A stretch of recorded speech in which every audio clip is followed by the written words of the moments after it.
Shalom. Selamat pagi jemaat Tuhan. Berjumpa kembali dalam doa pagi online.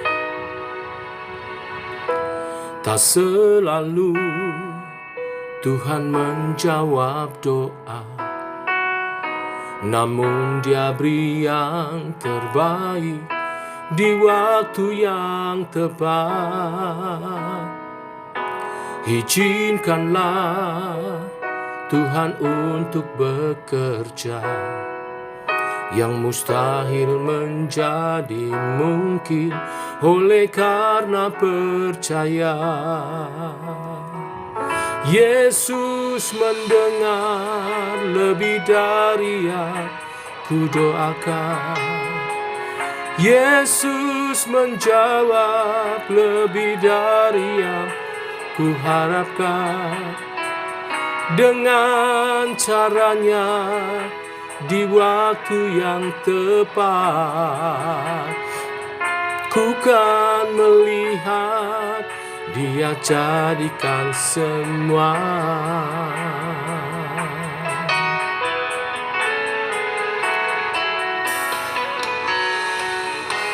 Tak selalu Tuhan menjawab doa, namun Dia beri yang terbaik di waktu yang tepat. Izinkanlah Tuhan untuk bekerja, yang mustahil menjadi mungkin oleh karena percaya. Yesus mendengar lebih dari yang kudoakan. Yesus menjawab lebih dari yang kuharapkan. Dengan caranya di waktu yang tepat, ku kan melihat Dia jadikan semua. Yesus mendengar lebih dari yang kudoakan.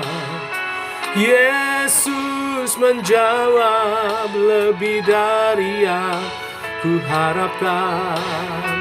Dengan caranya di waktu yang tepat, ku kan melihat Dia jadikan semua.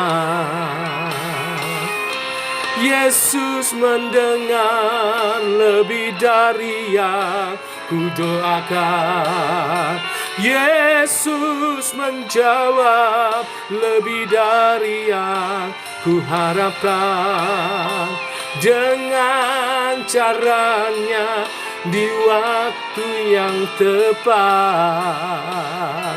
ku kan melihat Dia jadikan semua.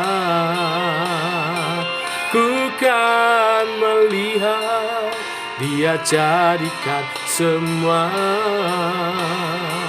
Ku kan melihat Dia jadikan semua.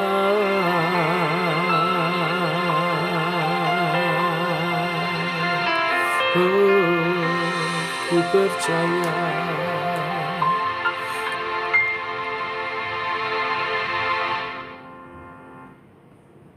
Tiba waktunya untuk kami merenungkan firman-Mu. Firman-Mu adalah suluh dan terang bagi jalan kami. Berfirmanlah Tuhan, kami rindu mendengarnya. Dalam nama Tuhan Yesus Kristus. Amin. Bapak Ibu, kita lanjutkan renungan firman Tuhan pada pagi hari ini. Kisah hidup Raja Yosia yang mengadakan pembaharuan atas Yehuda. 2 Tawarikh pasal 24 ayat 1-33. Demikian firman Tuhan. Yosia berumur 8 tahun pada waktu ia menjadi raja, dan 31 tahun lamanya ia memerintah di Yerusalem. Ia melakukan apa yang benar di mata Tuhan dan hidup seperti Daud, bapa leluhurnya, dan tidak menyimpang ke kanan atau ke kiri. Pada tahun ke-8 dari pemerintahnya, ketika ia masih muda belia, ia mulai mencari-cari Allah, Daud, bapa leluhurnya. Dan pada tahun ke-12, ia mulai mentahirkan Yehuda dan Yerusalem daripada bukit-bukit pengorbanan, tiang-tiang berhala, patung-patung patan dan patung-patung tuangan. Mezbah-mezbah para Baal dirobohkan di hadapannya. Ia menghancurkan pedupaan-pedupaan yang ada di atasnya. Ia meremukkan dan menghancur luluhkan tiang-tiang berhala, patung-patung patan dan patung-patung tuangan, dan menghamburkannya ke atas kuburan orang-orang yang mempersembahkan korban kepada berhala-berhala itu. Tulang-tulang para imam dibakarnya di atas mezbah-mezbah mereka. Demikianlah ia mentahirkan Yehuda dan Yerusalem. Juga di kota-kota Manasye, Efraim dan Simeon, sampai di kota-kota Naftali yang di mana-mana telah menjadi reruntuhan. Ia merobohkan segala mezbah dan tiang berhala, meremukkan segala patung patan serta menghancur luluhkannya dan menghancurkan semua pedupaan di seluruh Israel. Sesudah itu ia kembali ke Yerusalem. Pada tahun ke-18 dari pemerintahannya, setelah selesai mentahirkan negeri dan rumah Tuhan, ia menyuruh Safan bin Asalia dan Maasea, penguasa kota, serta Yoah bin Yoahas, bendara negara, untuk memperbaiki rumah Tuhan Allahnya. Maka datanglah mereka kepada imam besar Hilkia dan menyerahkan kepadanya uang yang telah dibawa ke rumah Allah dan yang telah dikumpulkan oleh orang-orang Lewi, yakni oleh para penjaga pintu, dari orang-orang Manasye dan Efraim, dan dari semua orang yang masih tinggal di Israel, pula dari seluruh orang Yehuda dan Benyamin, dan dari penduduk Yerusalem. Uang itu diberikan mereka ke tangan para pekerja yang diangkat untuk mengawasi rumah Tuhan. Dan mereka itu yang bekerja dalam rumah Tuhan mengeluarkannya untuk membetulkan dan memperbaiki rumah itu. Mereka memberikannya kepada tukang-tukang kayu dan tukang-tukang bangunan, supaya tukang-tukang itu membeli batu pahat dan kayu untuk tupai-tupai dan untuk memasang balok-balok pada gedung-gedung yang telah raja-raja Yehuda dibiarkan roboh. Orang-orang itu melakukan pekerjaan itu dengan setia. Orang-orang yang diangkat menjadi pengawas mereka ialah Yahat dan Obadya, orang-orang Lewi dari Bani Merari, sedangkan Zakaria dan Mesulam dari Bani Kehat mengepalai semua, dan semua orang Lewi yang pandai memainkan alat-alat musik, mengepalai kuil-kuil dan mengiringi seluruh tukang dalam pekerjaan apapun. Dari antara orang-orang Lewi itu ada yang menjadi panitera, pengatur atau penunggu pintu gerbang. Ketika mereka mengeluarkan uang yang telah dibawa ke rumah Tuhan, Imam Hilkia menemukan kitab Taurat Tuhan yang diberikan dengan perantaraan Musa. Maka berkatalah Hilkia kepada Safan, panitera negara itu, "Aku telah menemukan kitab Taurat di rumah Tuhan." Lalu Hilkia memberikan kitab itu kepada Safan, dan Safan membawa kitab itu kepada raja. Ia juga menyampaikan kabar kepada raja, segala sesuatu yang ditugaskan kepada hamba-hambamu telah mereka laksanakan. Mereka telah mengambil seluruh uang yang terdapat di rumah Tuhan dan memberikannya ke tangan para pengawas dan para pekerja. Safan, panitera negara itu, memberitahukan juga kepada raja, "Imam Hilkia telah memberikan kitab kepadaku." Lalu Safan membacakan sebagian di depan raja. Segera sesudah raja mendengar perkataan Taurat itu, dikoyakkannyalah lah pakaiannya. Kemudian raja memberi perintah kepada Hilkia, kepada Ahikam bin Safan, kepada Abdon bin Mika, kepada Safan panitera negara itu, dan kepada Asaya hamba raja, katanya, "Pergilah, mintalah petunjuk Tuhan bagiku, bagi yang masih tinggal di Israel dan di Yehuda, tentang perkataan kitab yang ditemukan itu. Sebab hebat kehangatan murka Tuhan yang dicurahkan kepada kita, oleh karena nenek moyang kita tidak memelihara firman Tuhan dengan berbuat tepat seperti yang tertulis dalam kitab ini." Maka pergilah Hilkia dengan orang-orang yang disuruh raja kepada Nabiah Hulda, istri seorang yang mengurus pakaian-pakaian, yaitu Salum bin Tokat bin Hasra. penunggu pakaian-pakaian Nabiah itu tinggal di Yerusalem, di perkampungan baru. Mereka berbicara kepadanya sebagaimana yang diperintahkan. Perempuan itu menjawab mereka, "Beginilah firman Tuhan, Allah Israel. Katakanlah kepada orang yang menyuruh kamu kepadaku, beginilah firman Tuhan. Sesungguhnya aku akan mendatangkan malapetaka atas tempat ini dan atas penduduknya, yakni segala kutuk yang tertulis dalam kitab yang telah dibacakan di depan Raja Yehuda. Karena mereka meninggalkan aku dan membakar korban kepada Allah lain dengan maksud menimbulkan sakit hatiku dengan segala pekerjaan tangan mereka. Sebab itu nyala murkaku akan dicurahkan ke tempat ini dengan tidak padam-padam. Tetapi kepada Raja Yehuda yang telah menyuruh kamu untuk meminta petunjuk Tuhan, harus kamu katakan demikian. Beginilah firman Tuhan, Allah Israel, mengenai perkataan yang telah kau dengar itu. Oleh karena engkau sudah menyesal dan engkau merendahkan diri di hadapan Allah pada waktu engkau mendengar firman-Nya terhadap tempat ini dan terhadap penduduknya. Oleh karena engkau merendahkan diri di hadapanku, mengoyakkan pakaianmu dan menangis di hadapanku, aku pun telah mendengarnya. Demikianlah firman Tuhan. Maka sesungguhnya aku akan mengumpulkan engkau kepada nenek moyangmu, dan engkau akan dikebumikan ke dalam kuburmu dengan damai, dan matamu tidak akan melihat segala malapetaka yang akan kudatangkan ke atas tempat ini dan atas penduduknya. Lalu mereka menyampaikan jawab itu kepada raja. Sesudah itu raja menyuruh orang mengumpulkan semua tokoh Yehuda dan Yerusalem.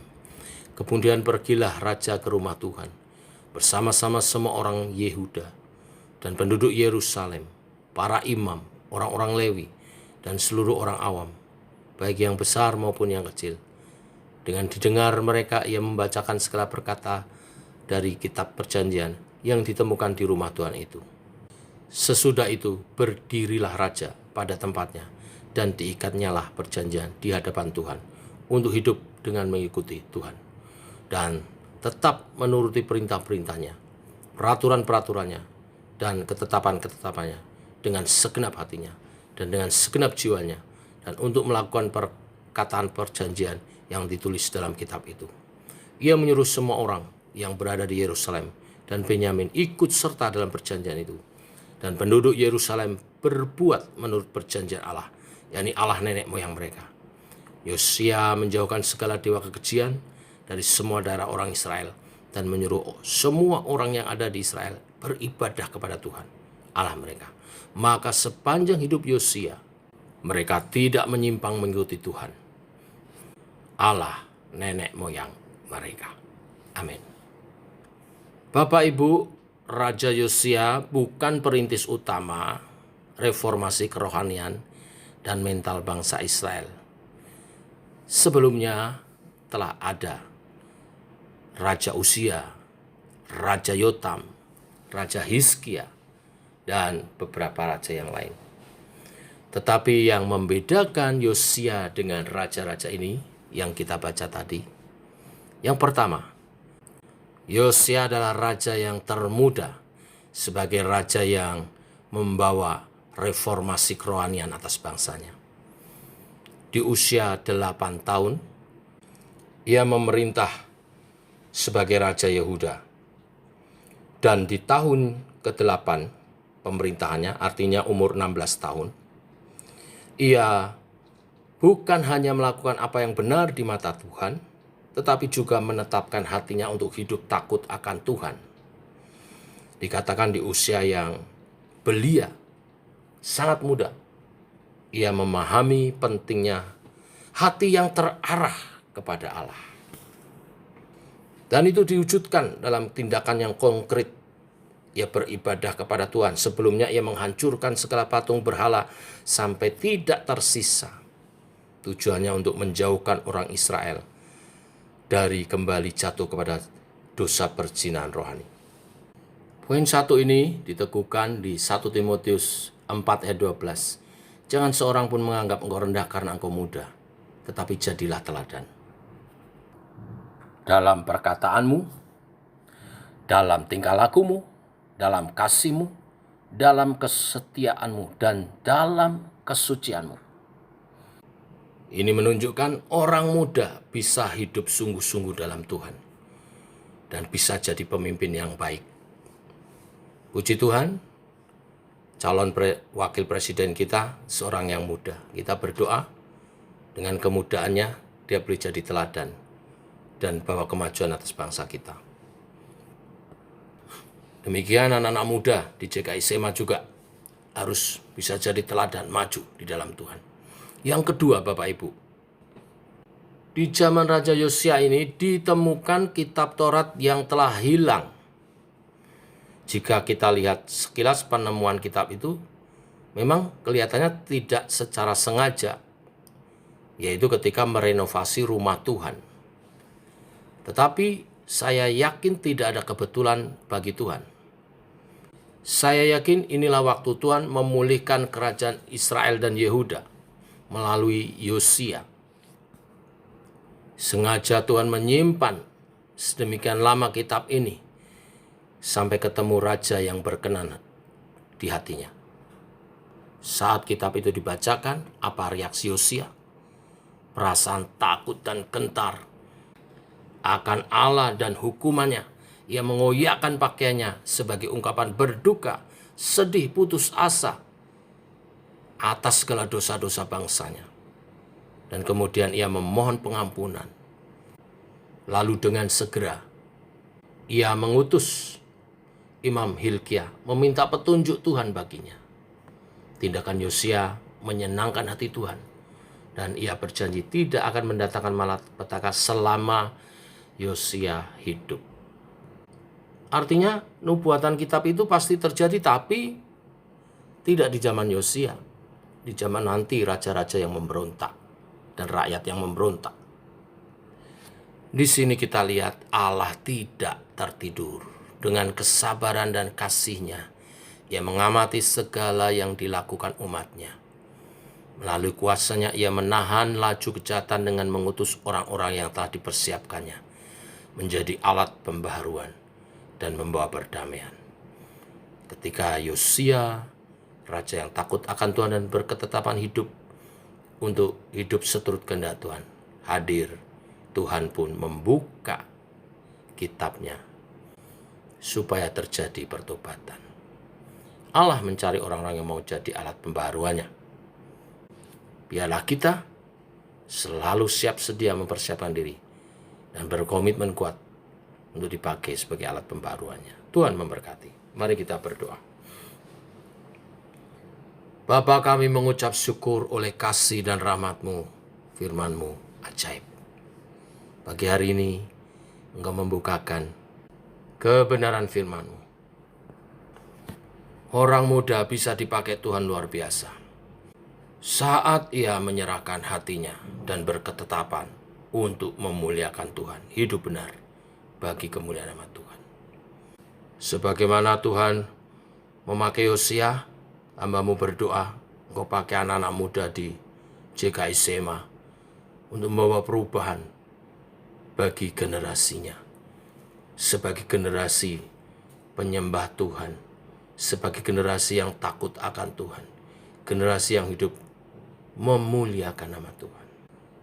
Itulah doa kami hari ini bagi anak-anak muda di JKI SMA.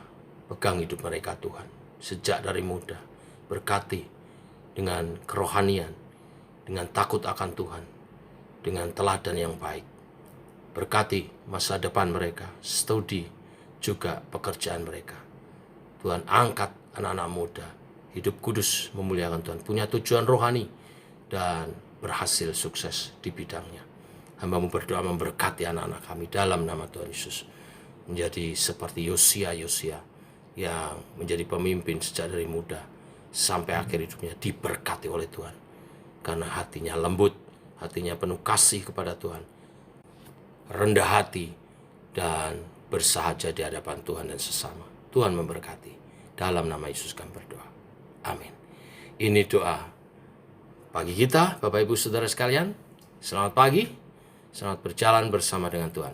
Shalom, tetap semangat.